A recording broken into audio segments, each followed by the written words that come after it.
ನನಗೇನಾದ್ರೂ ಇದು ಒಂದೇ ಮನೆ ಅನ್ಕೊಂಡಿದೀರಾ ಅತ್ಗೆ? ಆ ಮನೇಲೂ ನನ್ ಕೆಲ್ಸ ಮಾಡ್ಬೇಕು. ಅಲ್ಲೆಲ್ಲ ಮಾಡಿ ಇಲ್ಲಿಗೆ ಬರೋಷ್ಟ್ರಲ್ಲಿ ಇಲ್ಲೋಡಿ ನನ್ ಸೊಂಟ ಬಿದ್ದು ಹೋಗುತ್ತೆ. ಅಬ್ಬಾ. ಕೆಲಸ ಮಾಡೋದಕ್ಕೆ ನಿನಗೆ ಚೆನ್ನಾಗಿ ಅಭ್ಯಾಸ ಆಗಿರೋ ಹಾಗಿದೆ.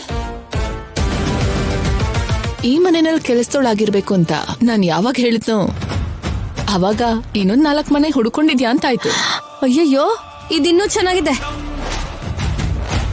ನಾನ್ ಯಾಕೆ ಅದೆಲ್ಲ ಮಾಡ್ಲಿ? ನಮ್ಮನೇಲೂ ಕೂಡ ಕೆಲ್ಸ ಇರುತ್ತೆ.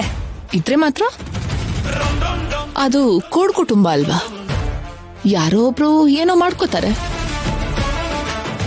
ಪದ್ಮ ಅತ್ಗೆಗೆ ನೆನ್ನೆ ಗ್ರಹಚಾರ ಬಿಡಿಸ್ತಾ ಇದ್ರು.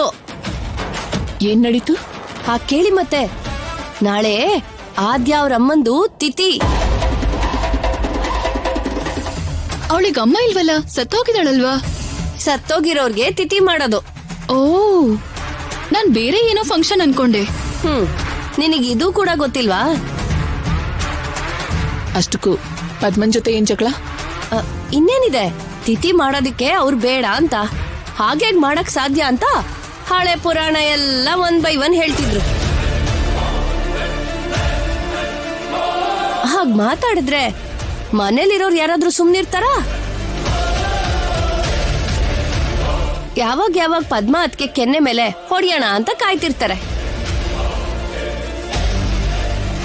ನಮ್ ಮನೆಯವ್ರಾದ್ರೆ ಅವ್ರ ಅಣ್ಣನ್ ತರ ಚಾವಟಿ ತೆಗಿತಾರೆ. ಮತ್ತೆ ಅದಕ್ ಫಂಕ್ಷನ್ ಅಲ್ದೆ ಇನ್ನೇನ್ ಹೇಳ್ತಾರೆ?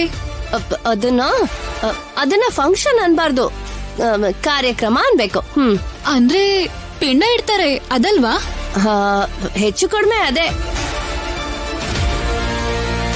ಏನೋ ನಮ್ ಭಾವನವ್ರು ಒಪ್ಕೊಂಡಿದ್ದಕ್ಕೆ ಆದ್ಯ ನಮ್ ಜಾನಕಿ ಅಕ್ಕ ಇಬ್ರು ಖುಷಿ ಪಟ್ಬಿಟ್ರು.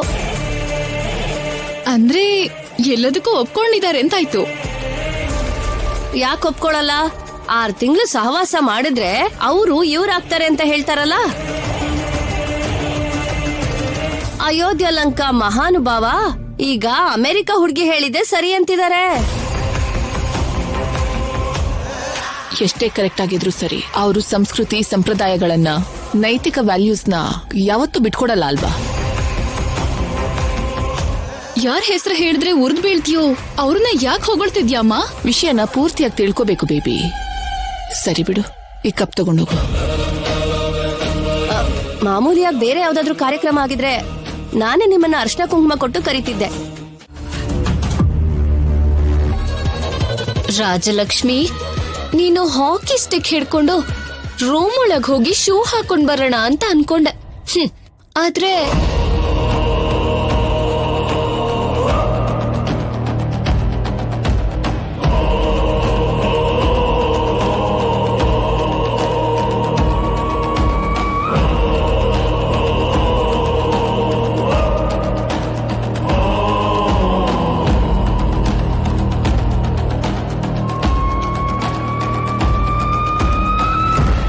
ಎಣ್ಣೆ ಮೇಲೆ ಕಾಲಿಟ್ಟು ಜಾರಿ ಬಿದ್ದು ಹೋಗ್ತ್ಯಾ. ಫ್ರಾಕ್ಚರ್ ಆದ್ಮೇಲೆ ಕಾಲ್ ಸರಿ ಹೋಗೋದಕ್ಕೆ ಮೆಟಲ್ ಪ್ಲೇಟ್ ಹಾಕ್ತಾರಲ್ಲ, ಹೊರಗೆ ಅದ್ ಸರಿಯಾಗಿರೋದ್ ಸಿಗ್ಲಿಲ್ಲ ಅಂದ್ರೆ ನಿನ್ ಕೈಯಲ್ಲಿರೋ ಹಾಕಿ ಸ್ಟಿಕ್ನೆ ಕಾಲಕ್ ಹಾಕ್ತಾರೇನೋ.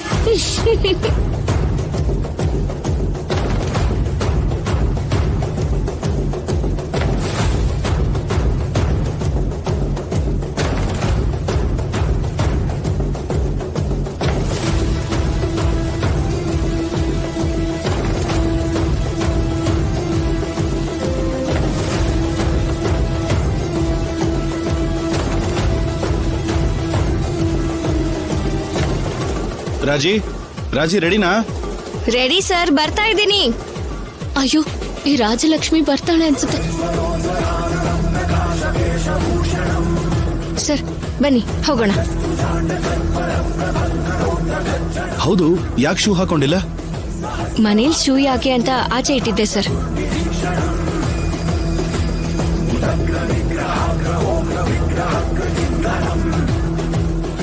ನೀನ್ ಈ ಸ್ಪೋರ್ಟ್ಸ್ ಡ್ರೆಸ್ ಅಲ್ಲಿ ತುಂಬಾ ಚೆನ್ನಾಗಿ ಕಾಣ್ತಿದ್ಯಾ ರಾಜಿ. ನೀನ್ ಹೀಗೆ ನೋಡ್ತಾ ಇದ್ರೆ ಇನ್ಸ್ಪಿರೇಷನ್ ಜಾಸ್ತಿ ಆಗ್ತಿದೆ. ಕತ್ಲನ್ನ ಸೀಳ್ಕೊಂಡು ಸೂರ್ಯನ ಕಿರಣ ಹೊರಗೆ ಬರೋ ತರ ಈ ಆರೆಂಜ್ ಡ್ರೆಸ್ ಕಾಣಿಸ್ತಾ ಇದೆ.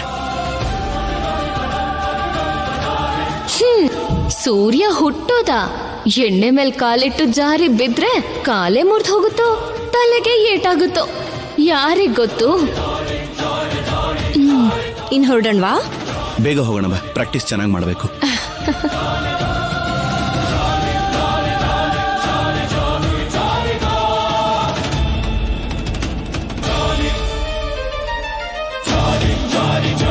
ಇವಳೊಬ್ಳೆ ಬೀಳ್ತಾಳೆ ಅನ್ಕೊಂಡ್ರೆ ಶೌರ್ಯ ಕೂಡ ಬರ್ತಿದ್ದಾನಲ್ಲ. ಹೋಗ್ಲಿ ಬಿಡು, ಗಂಡ ಹೆಂಡತಿ ಒಟ್ಟಿಗೆ ಕಷ್ಟ ಸುಖ ಮಾತಾಡೋರು ಇನ್ಮೇಲೆ ಹಾಸ್ಪಿಟ್ಲ್ ಅಲ್ಲಿ ಮಲ್ಕೊಂಡು ಕಷ್ಟ ಸುಖ ಮಾತಾಡ್ಕೋತಾರೆ.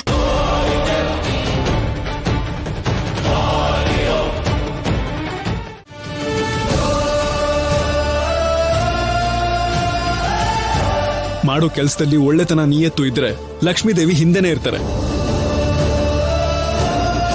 ಆದ್ಯನ ಸುಮ್ನೆ ಆಡ್ಕೋತಿದ್ದೆ ನೋಡ್ದೇನೆ ಪದ್ಮ. ಈಗ ಅವಳು ಕೋಟಿ ಕೋಟಿ ಸಂಪಾದನೆ ಮಾಡ್ತಿದ್ದಾಳೆ.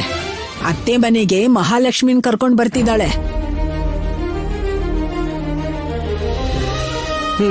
ಏನೇ ನೀನೇನೋ ರೆಮಿಡಿ ಆಗಿದ್ರೆ ಈ ಟೆಂಡರ್ ಖಂಡಿತವಾಗ್ಲೂ ಸಕ್ಸಸ್ ಆಗ್ತಿರ್ಲಿಲ್ಲ.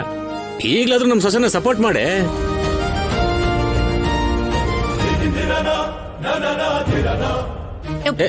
ಪದ್ಮ ಎಲ್ಲಿಗೆ? ಗಂಡ ಹೆಂಡತಿ ಒಬ್ರಿಗೊಬ್ರು ಅನ್ಯೋನ್ಯವಾಗಿದ್ರೆ ಏನ್ ಬೇಕಾದ್ರೂ ಸಾಧಿಸ್ಬೋದು. ನಾನು ಕೂಡ ಇವತ್ತು ಇಷ್ಟು ಹೆಸರನ್ನು ಸಂಪಾದಿಸಿದೀನಿ ಅಂದ್ರೆ ಜಾನಕಿ ನನ್ನ ಪಕ್ಕ ಇದ್ದಿದ್ದೆ ಅದಕ್ಕೆ ಕಾರಣ.